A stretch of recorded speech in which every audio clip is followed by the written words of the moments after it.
Hello and welcome to Dialogue. China has added several U.S. companies to the unreliable entity list over their involvement in arms sales to Taiwan, China region. The same day when the newly elected leader of Taiwan took office. What is the policy of the new administration in Taiwan on the cross-strait relations? Will the relations get better or fare worse in the years to come? And how will Beijing respond to Taiwan and also the U.S. arms sales to Taiwan? Join us for our discussion today from Beijing. I'm Xu Qinduo. Joining me today are Joanna Lei, former KMT legislator in Taiwan and a Tangen Senior Fellow at Taihe Institute, and Victor Gao Zhikai, Chair Professor, Suzhou University. Welcome to Dialogue.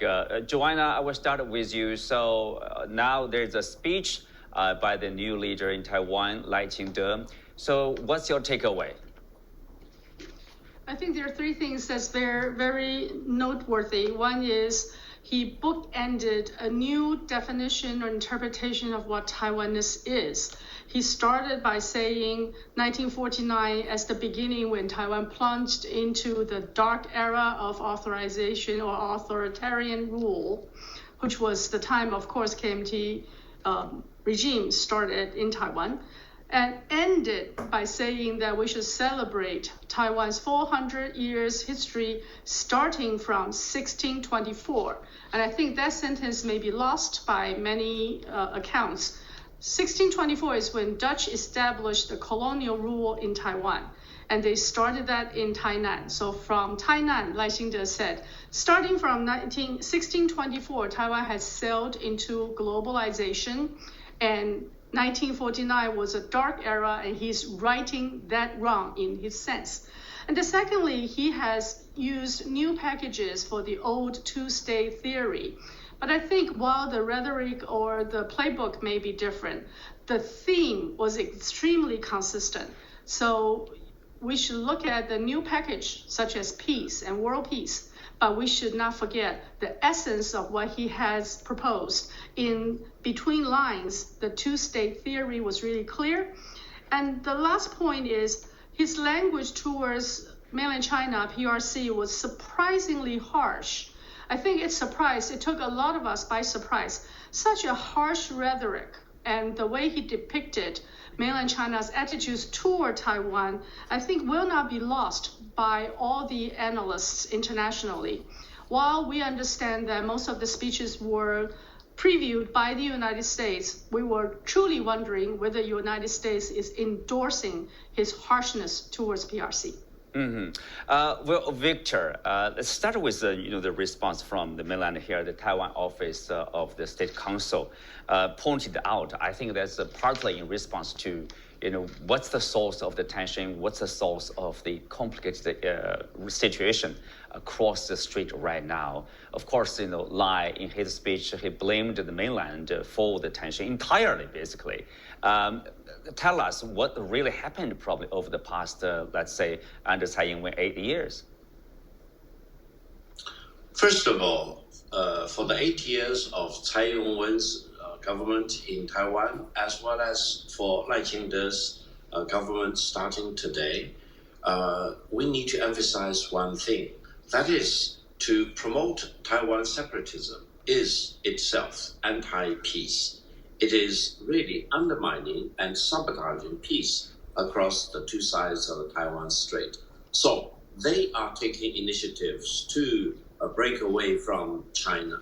And the rhetoric that Taiwan and the PRC have never been subjugated to each other is completely wrong. Because if you listen very carefully, it's very similar to the Confederation claiming that it is not subjugated to the United States of America. It's a kind of declaration of war in a sense, and it is very dangerous.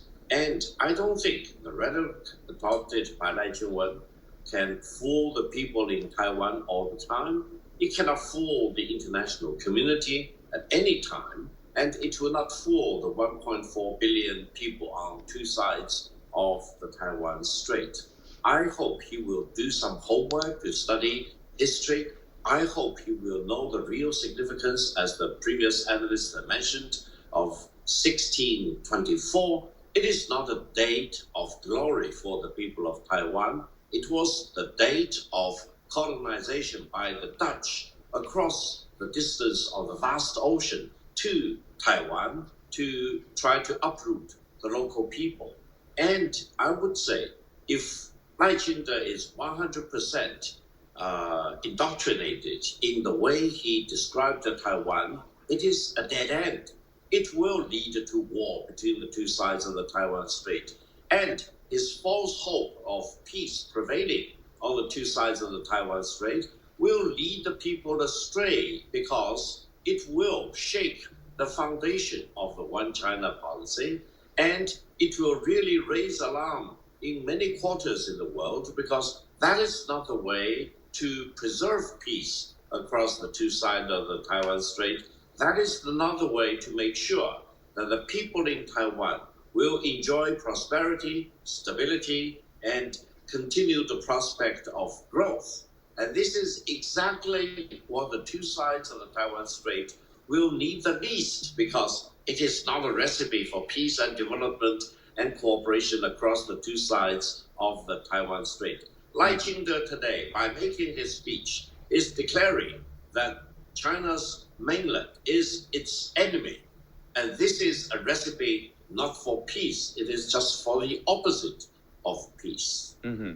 Well, Anna, what do you make of this, his reference of like somehow Taiwan's history starting like 1624? Usually when we talk about the Taiwan question, we know like Taiwan would return to China, with the defeat of the Japanese imperialists in 1945.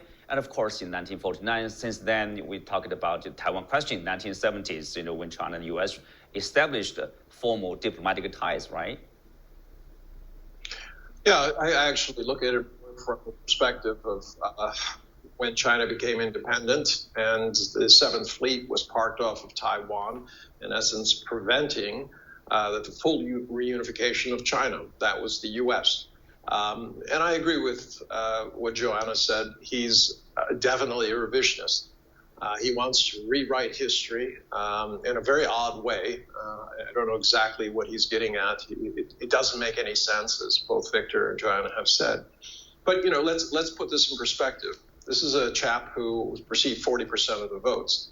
He does not have a majority in the parliament. And we witnessed yesterday, the fist fights and his party charging the podium and taking documents, running away. If this is the face of democracy in Taiwan, it's somewhat shameful. This isn't the first time it's happened. But if this is the beginning, it doesn't bode well. The other thing that you should notice is that he is now in a position where he almost has to rely on the United States. He doesn't have a popular mandate. The only thing he has is whether or not the U.S. is going to kind of bankroll whatever projects he has. And the last part is he likes to talk about history, but he doesn't want to talk about recent history. The fact that in 1992, when the consensus was reached, there was a flood of pro-Taiwanese policies on the mainland that allowed a tremendous amount of economic opportunity. As 2019, 40% of Taiwan's economy was directly or indirectly related to the mainland, and 10% of the workforce worked on the mainland. Those were benefits that were received based on a bargain that was made. But he doesn't seem to remember that. I mean, this is what we, in the United States, we call welshing on an agreement. He has put it out of his mind because the benefits are there. But long term, I doubt that he's going to be able to maintain it. Remember, in the last two interim elections, his party was soundly beaten because they do not have a recipe for economic growth in Taiwan. And that is going to continue to be his weak point. But it is, I would agree with both my colleagues, it is very, very dangerous that he feels he can only, adhere to U.S. policies and look for favor from them. Mm-hmm. Well, Joanna, indeed, in his speech, he talked about, People's Republic of China and the official name of Taiwan, Republic of China, they are not subordinate to each other. He calls for the mainland to recognize, basically, Republic of China, meaning, Taiwan is an independent state under the Constitution. At the same time, he failed to mention that, under the Constitution in Taiwan, that there's only one China. There are two regions within this China, Taiwan and the mainland. So there's still one China, a lot like in the 1992 consensus. Why was he, or is he avoiding that mention of the fact of the reality? I think it is clearly very carefully chosen speeches. In order to make Taiwan issue an international issue, he cannot allow Taiwan to be a domestic affairs between two different governments. So he will continue to push from Li Denghui onwards the special state-to-state relationship, or the so-called two-state theory. That is to make Taiwan an international issue. Therefore, if there were any issue or any confrontation potentially, and I hope not, that there is sufficient reason to call for international intervention.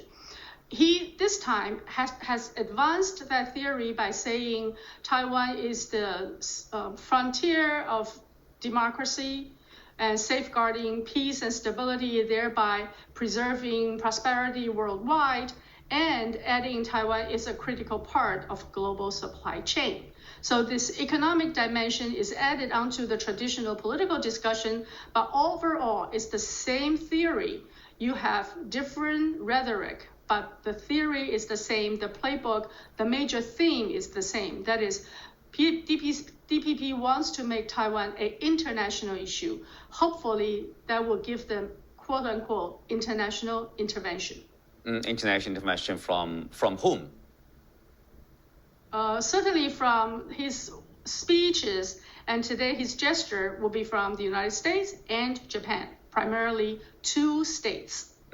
Well, Lai Ching-te, Joanna, is known, or used to say, he's a pragmatic worker for Taiwan independence. During the campaign, he's sort of turning down that kind of rhetoric. But looking at his speech, do you think he's changing his mind, or has he changed at all? Not at all. Lai Ching-te is a very stubborn politician. I worked with him at Legislative Yuan when I was there. And his typical response is if you give him more pressure, he would push back. And here you have different ways of describing the so-called pragmatic Taiwan independence worker. But if you look at his pillars of peace and stability, for example, he has invented a rhetoric that allows him not to say Taiwan independence, but insisted on its essence de facto. De facto. Victor, indeed, he talked about, like status quo. But do you think, the status quo, in the words of Lai Ching-te, is the same, when the mainland talked about the status quo?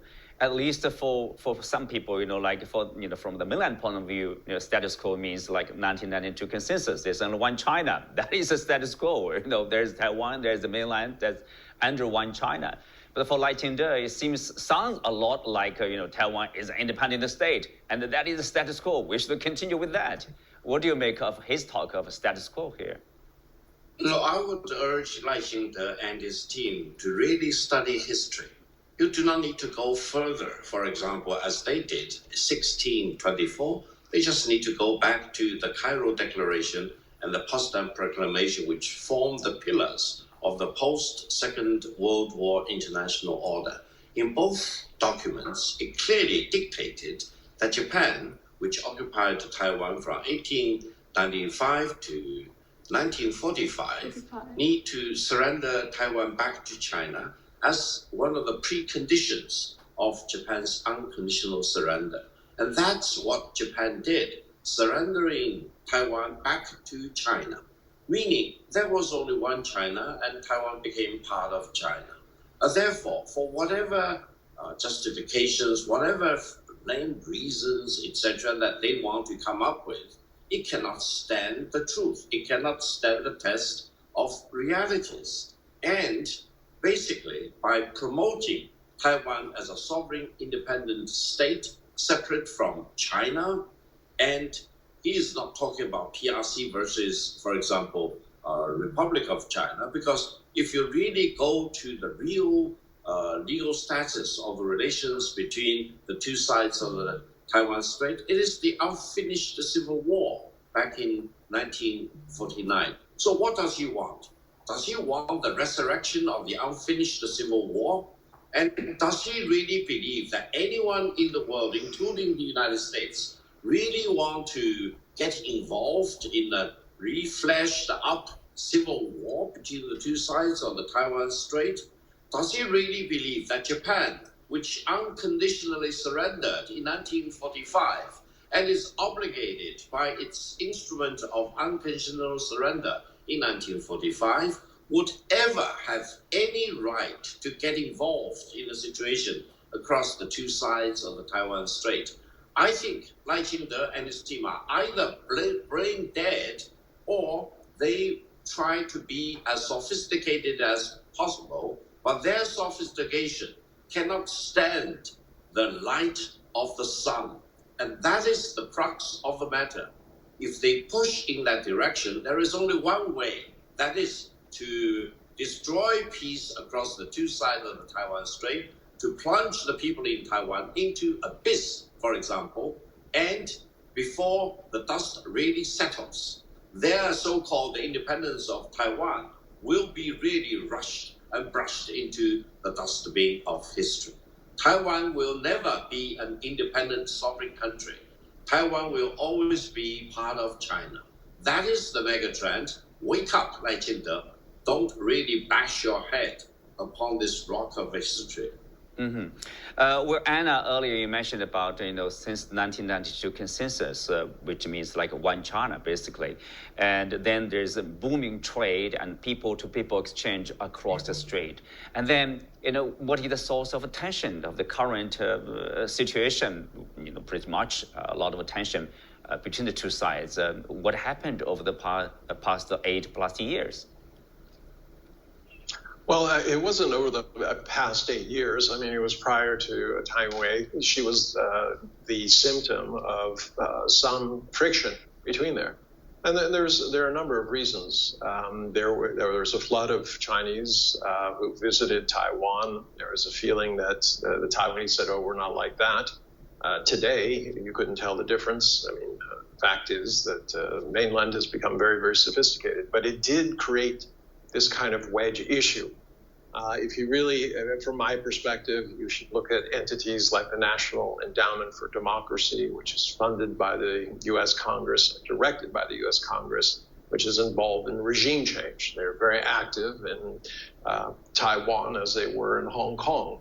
And their issue is always the same, that every country has to become some sort of version of the United States. That means a liberal democratic capitalist society.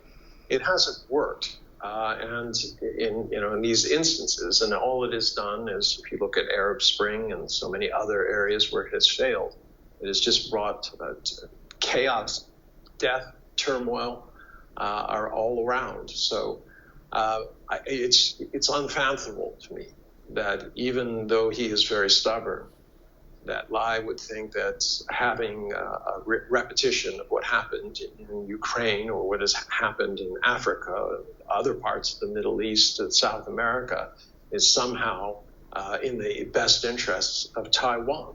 And that's really the crux of this. Why is he walking down this road? Yes, he's politically weak. He feels he has to do whatever he thinks the United States wants. And I think he feels that the U.S. wants to keep the pot boiling, but not boiling over. But this is not in the interest of Taiwan, and it's going to become apparent as the mainland loses patience. Mm-hmm. Well, Joanna, with all we talked about, Lai Ching-te did in his speech talked about resumption of tourism and also of education exchanges across the strait. Did he mean it? How do we should take that kind of a stance? Is he really suggesting the resumption of normal exchanges across the strait, or is that kind of like a facade, or deceptive even to the international community? I think overall he wants to present himself as a peace-loving person facing an extremely strong and powerful adversary across Taiwan Strait. So he needs to be rational and peace-loving. In this whole paragraph of future potential exchanges, opening some doors, his precondition is mainland China will have to engage with the legally elected government in Taiwan. I think that's the real important subtext. He wanted to make sure that he has a direct link with mainland China and have an ability to talk with his counterparts across the Taiwan Straits. Without any friendly gesture, he has never achieved, he has no hope of achieving that, such as in the 8 years of Tsai Ing-wen, when she didn't answer the 92 consensus question, she had no door opened at all, even though she keeps saying that we were open to dialogue discussion. So Tsai Ing-wen and Lai Ching-te are the same. They're trying to create an opportunity, an opening of a door, so that they can continue to present to the people in Taiwan that they can manage mainland China relationship and have the ability to maintain status quo. So, given all we talked about, Joanna, what's the public in Taiwan, what's their response to Lai's speech? Our stock market plunged after his speech, and of course, at the end, it pulled back. I think the state money got in so that it doesn't look too bad. I think the stock market represented a very visceral reaction to his speech. I am totally surprised by the harshness of his tone towards mainland China and PRC. So I think a lot of people in Taiwan are worried about the harshness of his tone will lead to a potential confrontation. A potential confrontation. Of course, speak of that, there's the involvement of the United States. And I earlier